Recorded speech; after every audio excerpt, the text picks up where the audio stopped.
బ్రిటన్లో మరో breaking news చూస్తున్నాం. కాంగ్రెస్ గూండాలు అరాచకాలు ఎక్కువయ్యాయి. కాంగ్రెస్ వచ్చాక రౌడీయిజం ఎక్కువైందని మేము ముందు నుండి చెప్తూనే ఉన్నాం. కాంగ్రెస్ నాయకులు యథేచ్ఛగా బెదిరింపులకు పాల్పడుతూ దాడులకు దిగుతున్నారని మాజీ మంత్రి జగదీష్ రెడ్డి ఆరోపించారు.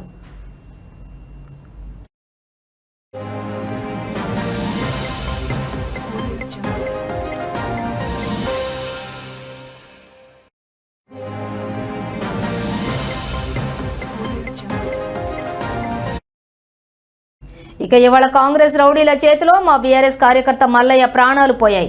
ఇంకా ఆ గ్రామంలో ప్రజలు భయభ్రాంతులకు గురవుతూ ఉన్నారు. ఇక పోలీసులు చోద్యం చూస్తున్నారు. రాజకీయంగా ఎదుర్కోలేక చేతకాక దద్దమ్మలాగా కాంగ్రెస్ నాయకులు దాడులు చేస్తున్నారని మండిపడ్డారు. ఇక మా హయాంలో అయితే తుంగతుర్తిలో శాంతి వెల్లివిరిసింది. గ్రామాల్లో పండుగ వాతావరణం ఉండేది. ఇప్పుడు రౌడీయిజం మొదలైందని ఫైర్ అయ్యారు. తస్మాత్ కాంగ్రెస్ గుండాల్లారా, మేము తిరగబడితే ఒక్కడు కూడా మిగలరని హెచ్చరించారు. ఇక త్వరలోనే మా వర్కింగ్ ప్రెసిడెంట్ హత్యకు గురైన మల్లయ్య కుటుంబాన్ని పరామర్శిస్తానని తెలిపారు.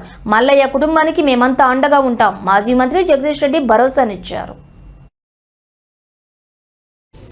వాస్తవానికి మా ఇంకొక నాయకుడిని చంపాలని చెప్పి ప్రయత్నం చేసి వచ్చిండ్రు.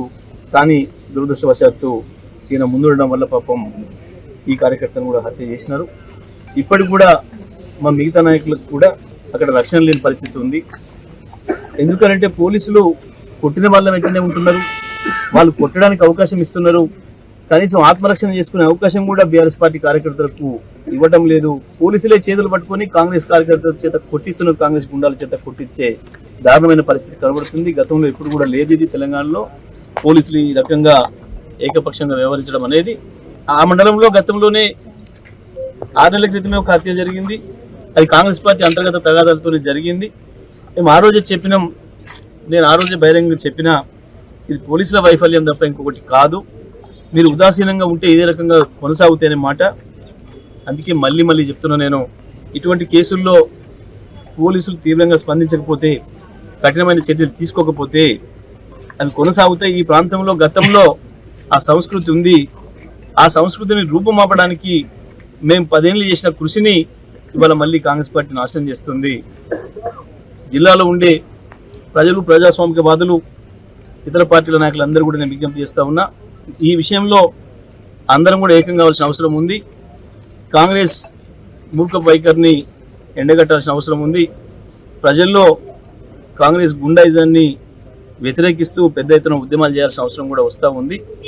తప్పకుండా మనం అందరం కూడా పనికి పూనుకోవాలని చెప్పి విజ్ఞప్తి చేస్తూ, మేము మా ఉప్పల మల్లయ్య మా కార్యకర్త కుటుంబానికి పూర్తి స్థాయిలో అండగా ఉంటాం. మా కార్యనిర్వాహక అధ్యక్షులు కేటీఆర్ గారు కూడా మాట్లాడి వారు వస్తారని చెప్పి చెప్పడం జరిగింది. కానీ ఇవాళ ఉన్న పరిస్థితులలో ఒకవైపు ఎన్నికలు జరుగుతూ ఉన్నాయి, ఇంకా ఉద్రిక్తతలు పెరిగే అవకాశం ఉంది అని చెప్పి మేమే వద్దని చెప్పి చెప్పడం జరిగింది. మరి తొందరలోనే వచ్చి ఆ కుటుంబాన్ని పరామర్శించి పార్టీ నుంచి పూర్తిగా ఆ కుటుంబాన్ని ఆదుకోవడానికి కావాల్సిన కార్యక్రమాలను కూడా మేము చేస్తాం. మరి ఇటువంటి దాడుల్ని అందరూ కూడా ఖండించాలని చెప్పి విజ్ఞప్తి చేస్తాం. ఇప్పుడు మళ్ళీ ఏదైతున్నాడు